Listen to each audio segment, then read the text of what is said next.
Tonight I will show you why reality has no choice but to obey you. Not someday, not maybe. Now, I say to you, the world you see, the money you count or lack, the faces that love you or ignore you, the health you enjoy or fear losing, these are not random events. They are the hardened shadows of states you have occupied in imagination. You have never been a victim of a chaotic universe. You have only been a sleeper among your own creations. Tonight, I speak to the real you, not the one who worries about bills, not the one who feels lonely in a crowded room, not the one who stares at a diagnosis and trembles. I speak to the one who imagines, the one who says, I am, the one who, without knowing, has been the operant power all along. You are not a beggar at the door of fate. You are the owner of the house. So listen with the ear behind your ear. Listen with the heart that is tired of waiting and ready to awaken. Reality must obey state. It must, it must. Close your eyes for a moment. Let the outer world become dim. Forget the day, the problems, the questions. For now, there is only you and your own awareness of being. Do not say anything yet. Just feel this silent fact. I am. Do you see? You do not need proof. You do not need permission. You know that you are. That I am is your true self. It is not the body. It is not the name on your documents. It is not your age, your history, or your failures. Before you were anything, you were simply aware. And that awareness, clothed in an assumption, becomes your world. Imagination creates reality. Assumption hardens into fact. Feeling is the secret. These are not poetic phrases. They are the very law by which this universe functions.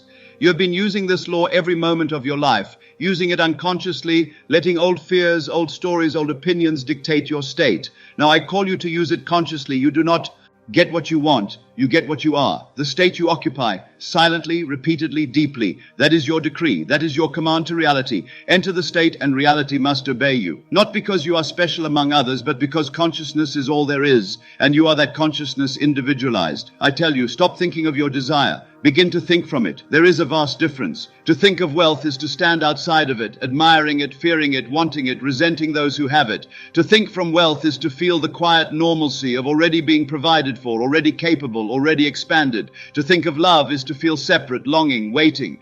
To think from love is to move as one who is chosen, wanted, secure, even before a single face appears to confirm it. To think of health is to stand as the sick one, looking toward some hoped-for cure. To think from health is to feel the simple gratitude, the lightness, the natural joy of a body that obeys your inner command of wholeness. This is the great shift, from outside to inside, from begging to being. Now let us enter the inner sanctuary. Again, close your eyes, let your shoulders drop. Let your breath become soft and unforced. You are aware that you are. Say within yourself quietly, I am. Now gently clothe that I am with a feeling. Imagine for a moment that all your bills are paid, not paid someday. Paid.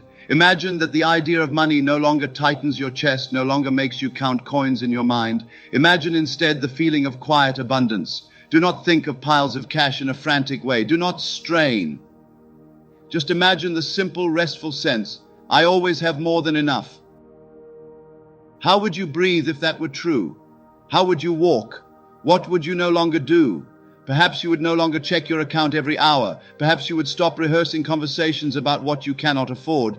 Perhaps you would feel a lightness in your step, a certain ease in your body. Feel that now. Hear in imagination someone dear to you saying, you are doing so well. You always seem to have what you need. Feel the warmth of that compliment. Feel the reality of it.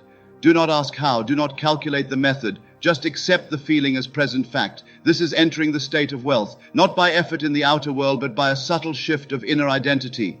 There was once a man who came to me in despair. He said he was down to his last dollar, with no prospects, no one to turn to, and a mind full of fear. He had prayed, he had pleaded, he had worried until his body trembled, but he had never assumed. I said to him, can you, just for tonight, forget what the world says and feel yourself to be a man of means?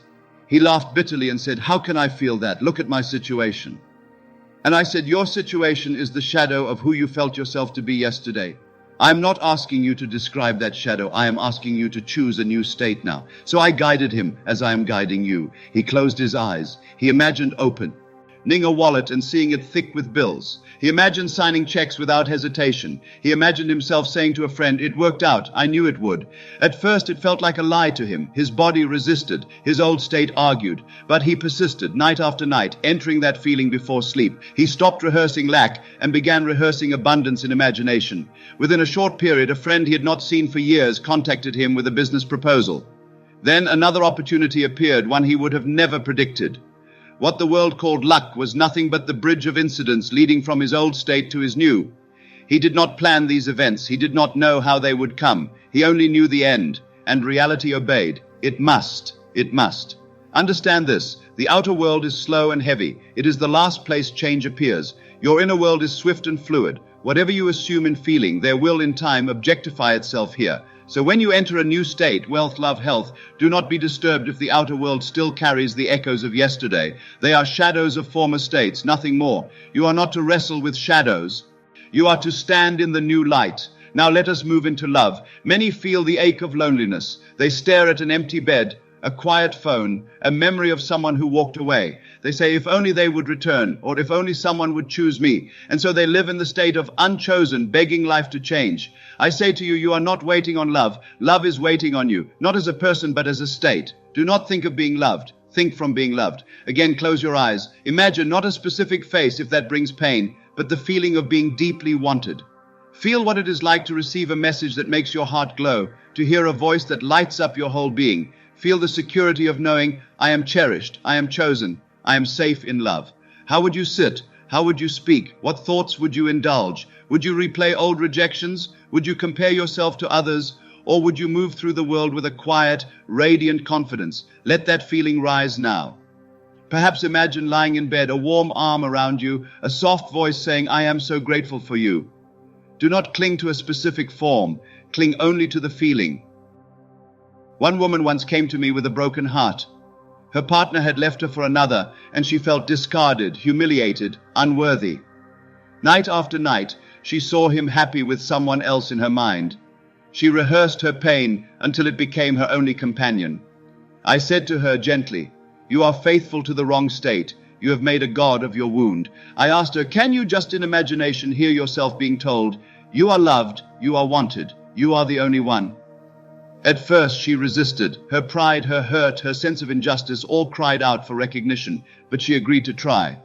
Every night before sleep she closed her eyes and entered that inner scene. She felt a loving presence. Beside her, she heard words of devotion. She allowed herself to cry, not from pain, but from relief. She did not know whether the same man would return, whether someone new would appear, or whether love would blossom in a way she had never imagined. She left the how alone. Weeks later, her former partner did reach out, changed, repentant, seeking another chance. In another case, this might not have been wise, but in this instance, he had indeed been transformed by his own inner work. In some stories, a new person appears. In some, the old returns. In some, the love you discover within yourself becomes so complete that outer relationships simply mirror that wholeness in many forms. The form is not your business, the state is. You enter the state of being loved, and reality must obey. So it is with health. The body is the stage on which your inner states play their roles. It is not your enemy. It is your humble servant. When you identify as the sick one, the fragile one, the unlucky one, the body bows to that assumption. When you identify as whole, vital, balanced, the body slowly or suddenly reorders itself to match. A woman once told me she had received a dire diagnosis. The doctors gave her little hope. Her family looked at her with pity. She felt trapped in a state of helplessness. I did not tell her to deny the facts. I told her to deny their finality. Facts are only the reflections of past assumptions. They are not decrees. I invited her to do something very simple, very profound. Each night as she lay in bed, she imagined being told, all is clear, you are well. She imagined leaving the clinic with a light heart. She imagined herself months later walking in the sun, strong and at ease. She did not fight her fear. She floated above it in imagination. She did this faithfully, not in strain, but in a spirit of acceptance. She lived in the end of already being healed. Within a period of time, the doctors began to speak in puzzled tones. They said the condition was shrinking, receding, changing.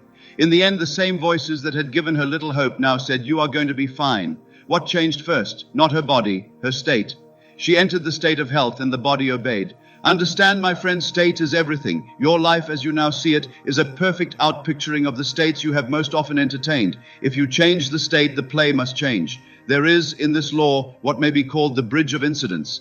When you assume a new state, wealth, love, health, freedom, there will appear a series of events, encounters, ideas, and impulses that carry you from where you seem to be to where you have already placed yourself in imagination. You do not design this bridge. You do not choose the steps. Your only part is to dwell in the end, to remain loyal to the inner conclusion, I am already that which I seek. Do not ask how. When you ask how, you return to the old state, the state that believes it must work, strain, manipulate, or despair. Instead, rest in the certainty that the law is working, that all things and all beings are being rearranged to fulfill your inner decree.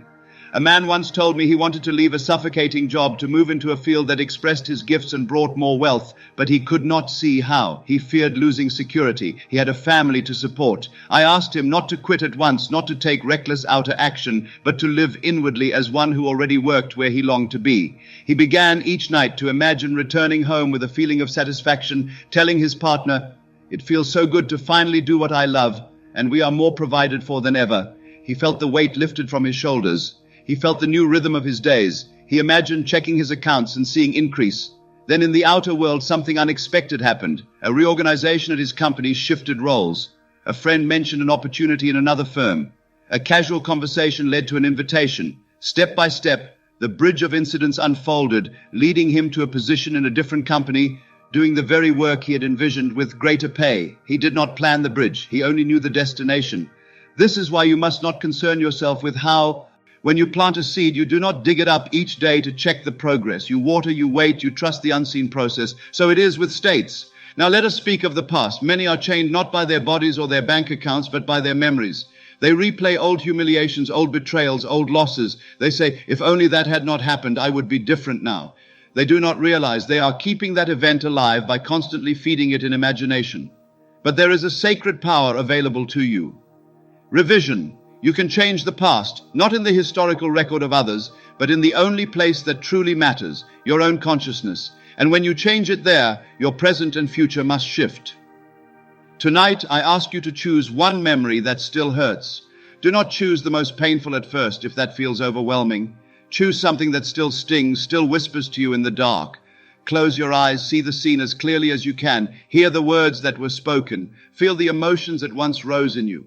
Now gently, like an artist with a brush, change it. If someone rejected you, imagine them accepting you. If someone shamed you, imagine them praising you. If you failed, imagine succeeding. Let the scene play out differently. Let the end be kind, triumphant, loving. Stay with this new version until it feels more real to you than the old. Feel the relief, the joy, the dignity restored. You are not lying to yourself. You are claiming your right to be the author of your own inner history. The outer world you now see is built on the inner past you have been repeating. If you change that inner past, the outer world must eventually reflect the new pattern. I tell you, there was once a person who carried the memory of being publicly humiliated by a teacher in childhood.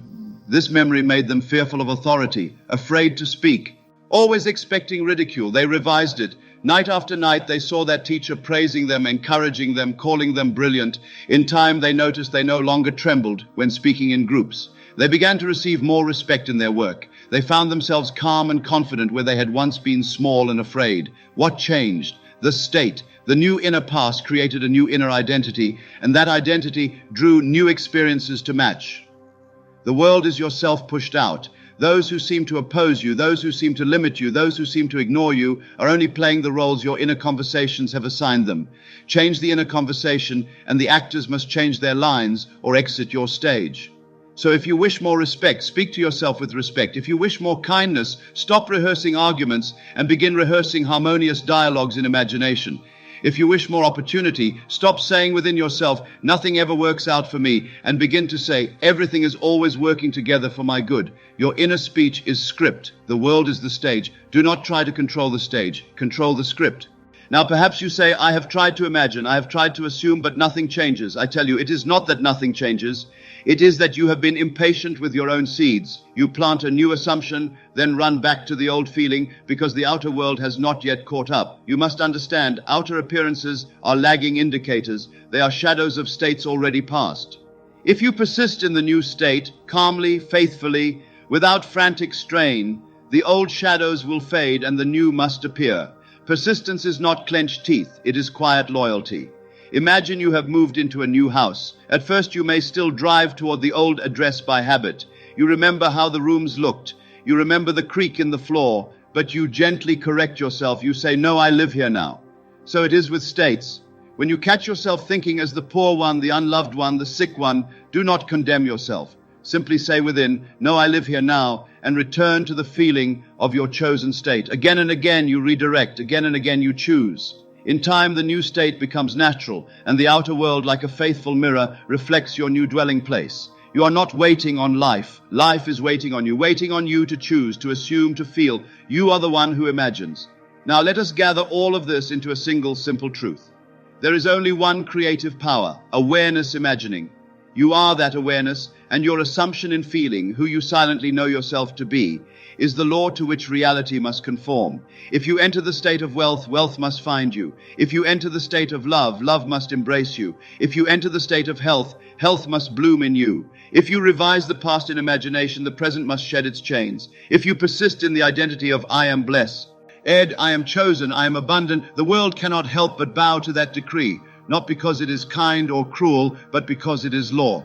Tonight I invite you to make a sacred decision. You may, if you choose, continue to live as you have always lived, reacting to appearances, begging circumstance to change, calling your fears realism and your hopes fantasy. Or you may dare to believe that imagination creates reality, that assumption hardens into fact, that feeling is the secret, that the world is yourself pushed out, that state is everything. You may dare to live in the end, not as a passing exercise, but as a new way of being. I say to you, choose now. Choose to enter the state that corresponds to your highest desire. Not tomorrow, not when things look better. Now, close your eyes once more. Think of the one thing that weighs heaviest on your heart. Is it money? Is it love? Is it health? Is it freedom from some circumstance? Whatever it is, do not think of it as a craving, but as something already fulfilled. Ask yourself, if this were already done, if this were already my reality, how would I feel in the quiet moments? Not in the first excitement, but in the stable, settled knowing. Let that feeling rise. Perhaps it is relief. Perhaps it is gratitude. Perhaps it is a simple, profound peace. Feel it. Accept it. Breathe it. Whisper within, this is who I am now. Let that be your decree. When you open your eyes, the outer world may look the same for a time. Do not be fooled. The seed has been planted. The bridge of incidents is already forming. Your only task is to remain loyal to this inner knowing, to revise when old memories arise, to guard your inner speech, to return again and again to the feeling of the wish fulfilled. You are not a beggar. You are the operant power. You are not chasing wealth. You are embodying the state of one for whom wealth is natural. You are not trying to attract love. You are resting in the state of one who is already beloved. You are not fighting sickness. You are standing calmly in the state of wholeness and letting the body obey. You are not bound to the past. You are free to rewrite it in imagination and thus free your present. You are not at the mercy of the world. The world is at the mercy of your assumptions. Tonight, as you lie in your bed, as the lights dim, as the mind grows quiet, do not drift into sleep rehearsing fears. Do not repeat the old story. Instead, choose one scene that would be true if your desire were fulfilled. Make it simple, make it short, make it vivid. Hear what you would hear, see what you would see, feel what you would feel. Let it play in your mind until it feels more like a memory than a hope. Then let yourself fall asleep in that state. Sleep, that sacred door between worlds, will carry your assumption deep into the subconscious, and from there the creative power that you are will bring forth its echo in your outer life. This is not theory, it is law. Enter the state and reality must obey you. It must, it must. So tonight I bless you with remembrance. May you remember, in the mice, dust of trouble, that you are not a leaf tossed by the wind, but the wind itself. May you remember when lack seems loud, that within you lives the state of abundance, waiting only to be assumed. May you remember when loneliness whispers that love begins with your own assumption of being cherished. May you remember when the body trembles, that you can rise inwardly into the state of wholeness and call the body upward to that truth. May you remember when the past haunts you, that you have the power to revise, to forgive, to re-author your own story. And above all, may you remember your true name, I am. Whatever you dare to place after those words, I am wealthy, I am loved, I am whole, I am free. If you feel it as real, if you persist in that feeling, it will become flesh. Not because I say so, but because that is how reality works. So go now, not as you were, but as who you have chosen to be. Enter the state and know in the depths of your being that reality has already bowed. It is done.